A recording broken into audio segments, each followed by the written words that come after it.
И здравейте хора, ще направя третата част. Баца им кука. И са хора, така, не хора. Аз става човек, като е преклено добър. Ще чакам аз. Малко ще го върна, имаше третата част, нека беше. Дете признателност. Защо просто не си остана в тъпия кол-център? Защото е тъп кол-център, затова. Ми тогава вземи си направи една чашка за главата. Говориш. Да, свалява си бащата на Виктория. Ти чуваш ли сега какво говориш? Да. Затова и да... Ти угаждам на капризите и правя всичко за теб, за да ме обвиняваш, вместо да ме защитиш. Аз съм ти виновна. Защитихте, но май съм грешала. Престани да ми говориш така, успокой се, няма такова нещо. Останах без мъж заради тебе, а ти... Аз си съм виновна, не си останала без мъж заради мене. А заради това ти искаш да се харесаш на всички. Дори те виждам как се подхилкват и на Георги. Ма ти съвсем лудя, как може да говориш такива неща? Не, изобщо не мога да те слушам. Чуваш ли какви говориш, бе, момиче? И аз се върни тук веднага да се довършим разговора, като зрели хора. Толкова и бях набрала на майка ми, че в един момент просто ми падна пердето. Изобщо не знаех какво казвам. Няколко дни майка и дъщеря почти не си говорят. Райна е отчаяна. И когато след часовете вижда баща си, който отново е дошъл да говори с нея, не го отпуща. Добре, защо си толкова загрижен?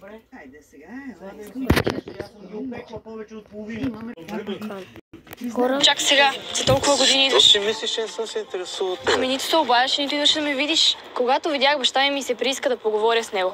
Всичко ми е толкова объркано, че вече не знам на кого да вярвам. Как да не се обърках, когато си всяка седмица, дори знаех кога си болна, майката не ти й каза. Моля! Ти не искаш да говориш с мен? Аз не исках да говоря. Ами майка така казваше. Да, откачена работа, аз постоянно исках да те чуя, исках да чуя гласа ти, обаче тя ми каза, че... Не, аз исках да говоря с теб, но ти не искаше. Не, тя ми каза, че ти не искаш да говориш с мен и това просто ме обърка, аз не исках и теб да объркам. Значи майка ми е лъгала и теб и мен, така ли? Най-вероятно да, тази жена е просто невероятна. Хайде да пием пълно кафе, ела. През всичките 9 години тази жена е лъгала и детето и мене. Каква майка е това, бе?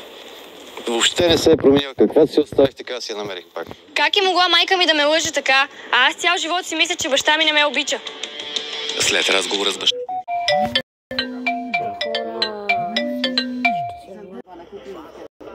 Хора, се сбогуваме, сигурно.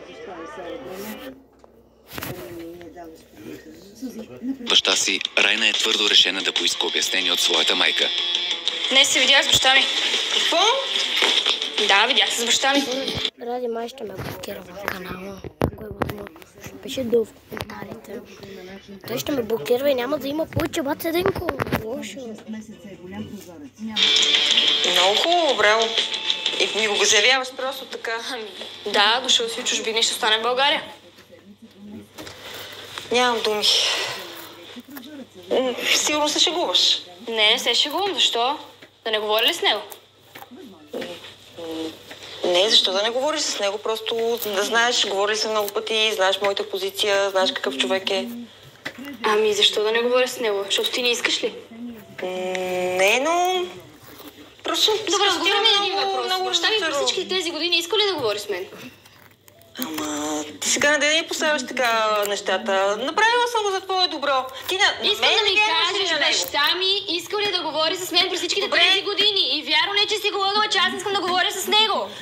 Добре, на него вярваш, а на мен не, така ли Ами да, то напоследък на теб не може да се вярва за нищо. Направила съм го за твое добро, бе, разбери. Как за мое добро, бе? Ти си ме лъгала през толкова много години, бе.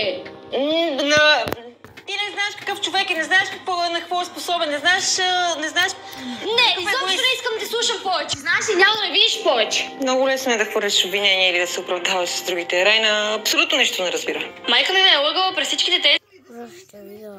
Това вече блокирам. години. И защо? Смачкана от поредната истина, която научава, Райна решава да напусне майка си. Край, няма да остана и секунда повече тука. Ало, татко, здрасти. Може да остана при теб? Ми само за няколко дни. Скарахме се с майка ми. Добре, айде.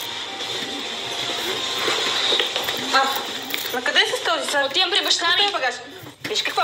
Забранявам ти да ходиш там. Имам право да оставам при него. Не ме интересува, няма да ходиш. Аз не искам да оставам тук. Ще поговорим и тогава ще взимаш. Няма какво да говоря с теб, бързам. Чакай малко накъде. Върни се веднага. Върни се веднага. Хубаво тогава. Като иска, нека да ходи при баща си. Още утре ще ме моля да я прибере обратно. Прекъсвате и по-хора. Не знам какво. Сигурно и при нас ще стане с доста пъти съдебен. Седмица по-късно. Райна все още живее в апартамента на баща си. Момичето е развълнувано да опознае собствения си баща. Човекът, когото помни бегло и за когото е имала грешна представа, създадена от лъжите на майка й. Спокойствието между баща и дъщеря обаче е нарушено от присъствието на Вяра. Здравей, мама, спогай. Хора, само да ми блокират този канал. Не искате да знаете какво ще стане. Просто не искате да ви обясня какво ще стане Когато Райна ми се обади с него. да взема, мисля, ще дойде при мен за няколко дни. Въобще не съм очаквал, че се изнесе при мен за постоянно. Много се радвам, че е тук, много се радвам, хубаво ми е, обаче мисля, че място е при майка й. Добре, Райна, хайде да прибираме се вкъщи. Ти какво правиш тук?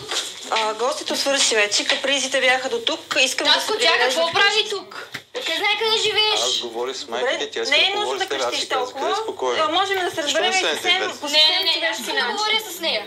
Не мога да повярвам. Баща ми трябваше да ме попита или поне да ме предупреди. Защо да не искаш? Моля да тръгни. Няма да дойда никъде с теб. Веднага Не тръгваш. искам. Не искам. Остави ме. Няма да ходя никъде с теб. Не искам. Остави ме. Ти се принуждаваш ме да дойда с полиция, така ли? Полиция! Ами да, чуме. Полиция. Ти ще ме принудиш да дойда, обаче след няколко месеца прави 18 няма да ме видиш повече. Разбираш ли го това? Не го мислиш сериозно. Не, много съм сериозна. Сега си афектирана. И затова Няма така да ме говориш. видиш още няколко месеца. Това ли искаш? Да ме принудиш сега? Може да сме се карали като майка и дъщеря, но аз много обичам и държа на детето си. Страшно ме заболя от думите. Не знам къде сбърках. Объркана и изненадана от категоричността и студенината на своята дъщеря, Вяра решава да я остави. Как можа с цялото си нахалство да дойде тук и баща ми да не ме предупреди? Няколко дни по-късно Райна е поканила Георги в апартамента на баща си. Момчето се Това ли Георги? Съм Георги Вселачев. Ами, той си притесняваше да дойде, но му казах, че няма проблем. Много правилно се е притеснявал. Някой канил ли проблем. тук? Аз разрешил ли съм да дойда тук? Аз му е по-добре да се тръгва. Да, по-добре наистина се тръгваш. Хайде да го изпратиш. Довиждане. Райна трябваше да ме попита. Как така ще ми води някакви келеши вкъщи? И да се лигае с тях под моя покрив. Пообяснях.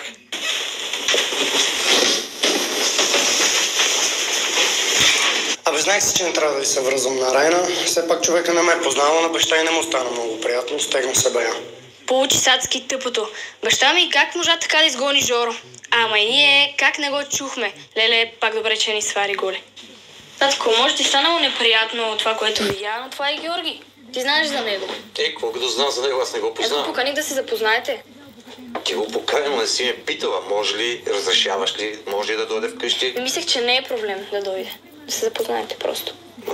Това не се мисли. Аз съм ти баща, ще ме питаш. Когато канеш Не мога да снимам клипа, хора, честно ви казвам.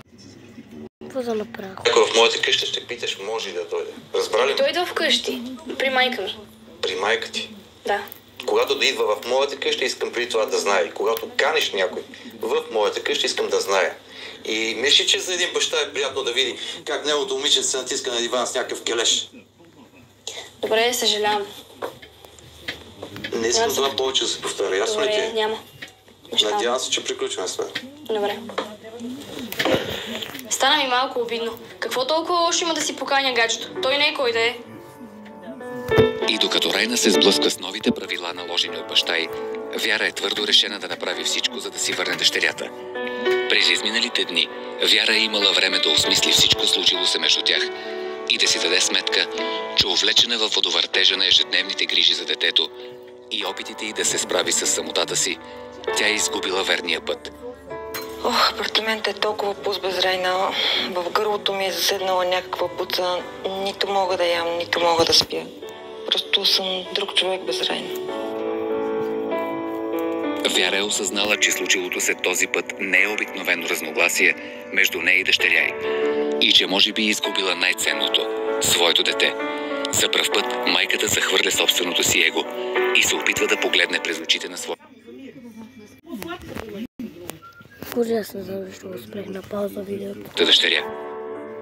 Буквално съм изпаднал без изходица. Чуди се, има ли някакъв начин да оправя нещата с Райна, дали не е твърде късно.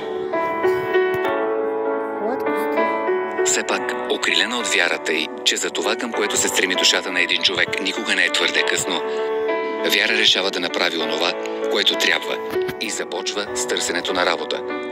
Насочва се към това, което й дава повече шансове, а именно гледането на деца. Все пак Вяра е педагог по образование и немалко години се е занимавала с това.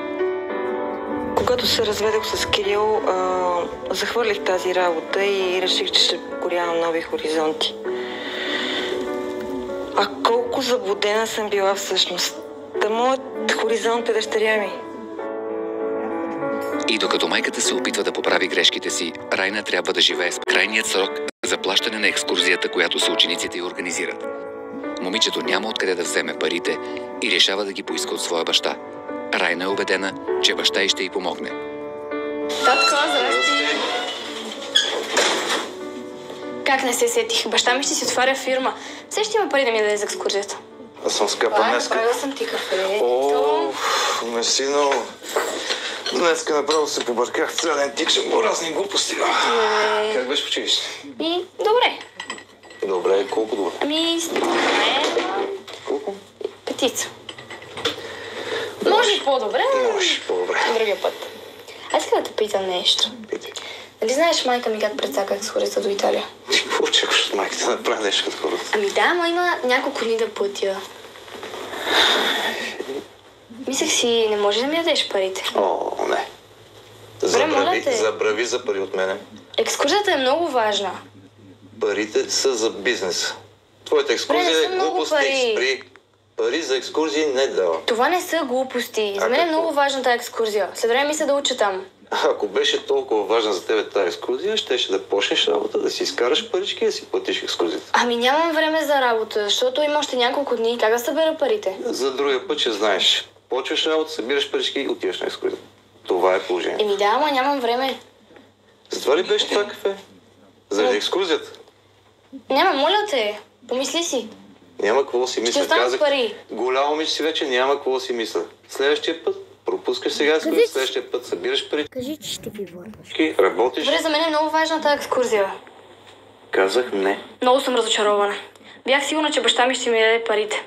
Майка ми вярно прахоса парите, но поне ги беше намерила. Сигурно четвъртата част ще бъде кратка. Майка е така е научила. Рано трябва да се научи на труд, дисциплина и нищо в този живот не идва даром. Тия пари съм ги събирал с години. Бъхтал съм се за тях. Дъщеря ми ще трябва да разбере това, за да може да се справи по-натам. Добре, хубаво, забрави. Извинявай, че те питах даже. Ела, седи на стола. Сядай. Искам да ти кажа няколко неща. Вече си достатъчно голяма и трябва да се научи сама да се грижи за себе си. Нищо не ти пречи да почнеш работа. Аз още уча. Ученето не пречи. Работата също няма да пречи на ученето. Ще работиш на половин работен ден. И си изкараш парички, си грижи за себе си и живота изразя след няколко месеца, може да събереш парички. Няма време за работа. Ще намериш. Имаш време за всичко друго, но не и за работа. За гаджето имаш време, нали? Майка ти майче беше права за някои неща. Какви неща? Доста си разглезана, моето момиче. И знаеш ли, тия дни си мислех нещо, майче е време да си поговориш с нея с добрите и да се върнеш при нея. Да се върна при майка ми? Да, при майка ти. Предлагаш да се върна при нея? Да, седни. Защо? Това беше трета част, надявам се какво да ви хареса. Чао.